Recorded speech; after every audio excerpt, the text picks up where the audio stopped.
kelas 11 yang beranggotakan saya sendiri, Fitri Ainun, absen 21. Saya Aziza Nikmalia, absen 10. Saya Vina Reza Nawasifa, absen 32. Saya Alma Sofia Utami, absen 6. Jangan lupa tonton video kami. Dadah. Selamat siang. Di sini saya akan mewawancarai Pak Bondan mengenai persaingan nilai antar siswa di lingkungan Semadan. Sebelumnya perkenalkan, nama saya Fitri Ainun dari kelas 11 kelompok 4. Untuk memulai sesi wawancara ini, apakah Pak Bondan berkenan untuk diwawancarai? Siap. Baik, selanjutnya bisakah Bapak memperkenalkan diri secara singkat? Perkenalkan, nama saya Bondan Ardiansyah. Saya di Semada, di SMA Negeri 2 Ngawi ini mengajar guru mata pelajaran bahasa Jawa. Baik, langsung saja saya menuju ke sesi wawancara. Apakah menurut Bapak nilai itu penting? Kalau bagi saya secara pribadi, nilai itu dipandang penting ketika kita mau melanjutkan perguruan tinggi negeri. Itu nilai penting, apalagi kalau kita mengacu pada SNBT atau apa itu yang pakai jalur rapor itu kan. Jadi itu nilai penting di situ. Tapi kalau kita hanya sekedar menuntut ilmu untuk mencari ilmu sesuai dengan apa yang kita minati, yang penting itu bukan nilainya, tapi yang terpenting itu adalah skillnya. Jangan banyak berpikir tentang nilai, tetapi tentang apa yang bisa kamu pelajari. Karena bagi saya, kamu baik dalam suatu bidang, otomatis nilai itu kan hasil. Pasti dia akan mengikuti. Baik, sebelumnya Pak Abdul kan menjawab nilai itu penting untuk mendaftarkan SNBT. Iya. Apakah terdapat cara agar siswa dapat mendapatkan nilai yang terbaik gitu supaya peluang untuk memasuki PTN jalur SNBT itu mudah? Kalau dari saya, yang terutama adalah belajar ya pastinya. Kita seorang siswa itu yang utama dan yang wajib lah kasarannya seperti itu kan. Ya belajar, kita sebagai siswa harusnya belajar. Dalam belajar itu kan kita meneliti sebuah proses. Nah, nilai itu kan bagian dari hasil. Kalau kita berprosesnya baik, kalau kita berprosesnya sungguh-sungguh, insya Allah hasilnya itu kan tidak akan mengkhianati. Kasarannya begitu. Kalau kita belajar rajin, kita belajar dengan sungguh-sungguh, apa yang diberikan oleh Bapak Ibu Guru kita ulangi lagi di rumah, nah pasti kan nanti bisa menjawab pertanyaan. Kalaupun ujian pasti bisa mengerjakan. Nah, dengan adanya bisa mengerjakan karena melalui proses belajar. Dan dengan proses belajar itu tadi bisa mengerjakan, akhirnya kan nilainya baik. Nah, nilai yang jelek itu sebenarnya tidak ada, hanya dia malas dalam berproses untuk belajar. Menurut saya seperti itu. Baik, patokan untuk siswa supaya mendapat nilai yang bagus dalam rapat tuh bagaimana Pak? Apakah dia nilainya bagus lalu di rapat bagus, atau keaktifannya menjawab, atau keaktifannya dalam menghadiri sekolah, menghadiri KBM? Kalau bagi saya, mungkin ini penilaian secara pribadi juga mungkin ya, di saya sendiri khususnya di mata pelajaran bahasa Jawa itu apa ya, Bapak Ibu Guru menilai itu tidak hanya memandang misal kita melaksanakan ujian, nah terus ujiannya nilainya 90, tetapi itu ada yang harus kami pertimbangkan. Jadi mungkin dari kehadirannya, kalau kita meniti absen yang wajah ini pinter tapi tidak pernah ikut pelajaran, itu akan menjadi minus. Dan sebaliknya, wajah ini tidak pakai pinter tapi apa-apa rajin, tugas mengumpulkan, kemudian juga tepat waktu, masuknya telat. Jadi terlihat dari kesungguhan untuk mengikuti pelajaran meskipun nilainya tidak mumpuni. Nah, itu merupakan nilai positifnya.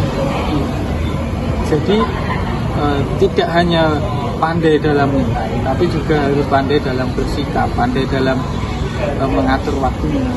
Jadi kalau misal pun sepandai-pandainya kamu ya misal, terus ketika ada tugas numpuknya mepet, tapi benar semua, tapi dengan adanya numpuk mepet, lah itu kan sudah menjadi catatan tersendiri bagi Bapak Ibu Guru. Nah, mungkin itu nilai yang secara secara mungkin dari kalian tidak menyadari bahwa seperti itu ternyata juga menjadi perhatian khusus bagi Bapak Ibu begini, tapi juga ditentukan dari bagaimana kalian bersikap dalam pelajaran tersebut.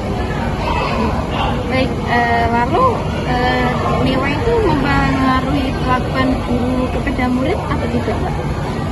Kalau bagi saya sendiri tidak, kita tidak membeda-bedakan antar siswa, itu tidak ada pembedaan. Maksudnya ya meskipun ini pandai kita sendirikan kan tidak. Nah, kita tetap menyamaratakan. Tetapi dengan adanya di sini kan kita sudah menggunakan kurikulum Merdeka. Jadi di kurikulum Merdeka itu kan apa yang kalian inginkan, apa yang kalian bisa, kan setiap orang itu memiliki kemampuan yang berbeda-beda.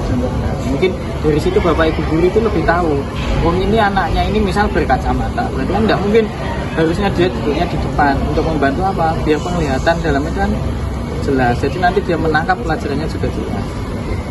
Nah, kemudian di selain seperti itu, untuk masalah takaran nilai, wah ini cah pinter gitu cewek ini, itu saya sendiri itu tidak ada pembedaan secara spesifik atau pembedaan secara wah ini cah pinter menurut cah pinter sing ini anak-anak yang sedang itu tidak. Tapi meskipun berkelompok atau apapun ya kita harus membaur, kita menyampaikan juga satu, kita juga sama yang kita sampaikan, tergantung daya tangkap kan akhirnya nanti. Ya kita harapkan kadang seorang siswa itu nek belajar dari guru itu kadang mungkin entah dari penyampainya atau apa itu kan terlalu tinggi atau mungkin belum bisa dipahami, tetapi di situ nanti ada namanya rekan sejawatnya, jadi teman-teman. Mungkin daripada tanya berguru, kadang kan malu kita mau tanya ke guru, wah nanti dikira saya tanya terus saya nggak bisa, dipandangnya kan seperti itu. Tapi sebenarnya nek kita bertanya pada teman-temannya itu bisa malah. Nah seperti itu, kadang yang seperti itu juga menjadi bagian dari metode pembelajaran. Jadi belajar dengan teman sejawat. Ya, baik. Terima kasih Bapak Bunda atas waktunya. Itu adalah wawancara yang kami Pemirsa, di sini saya akan mewawancarai salah satu siswi SMA Negeri 2 Ngawi Taruna Indonesia tentang bagaimana pandangan dia tentang persaingan siswa antar sekolah. Baik, mungkin di sini boleh memperkenalkan diri terlebih dahulu. Baik, perkenalkan nama saya Almaisah Nurisa. Saya ada di kelas 11 dan saya ketua umum IFA. Baik, di sini saya sudah bersama dari ketua umum IFA sendiri. Mungkin saya boleh bertanya tentang bagaimana pandangan Kak Alma mengenai persaingan antar siswa di lingkungan sendiri. Baik, untuk persaingan di lingkungan Semada ini mungkin menurut saya lebih ke persaingan nilai dan persaingan lomba gitu ya, prestasi hasil lomba.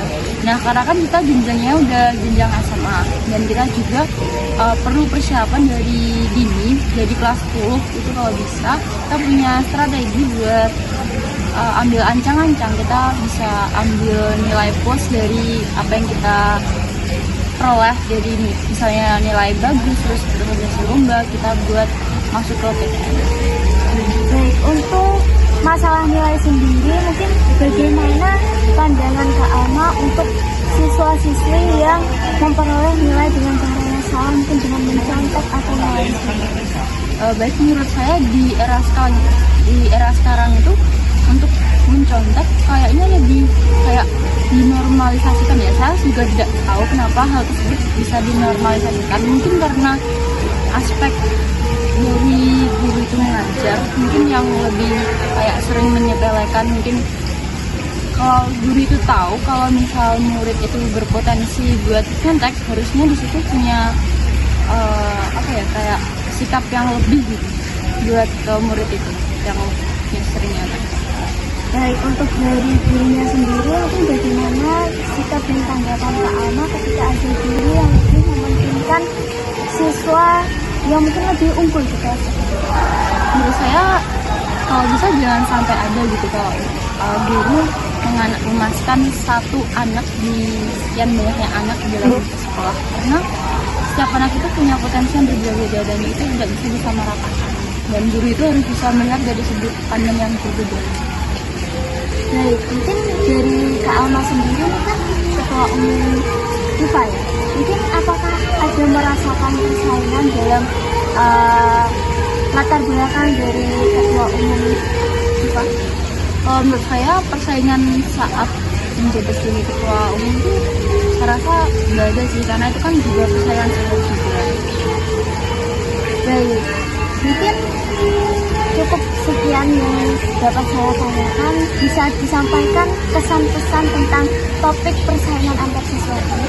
Menurut saya untuk pesan-pesan jangan dinormalisasikan buat murid yang lebih sering nyontek, dan kalau bisa sih kayak lebih divariasi aja ujiannya.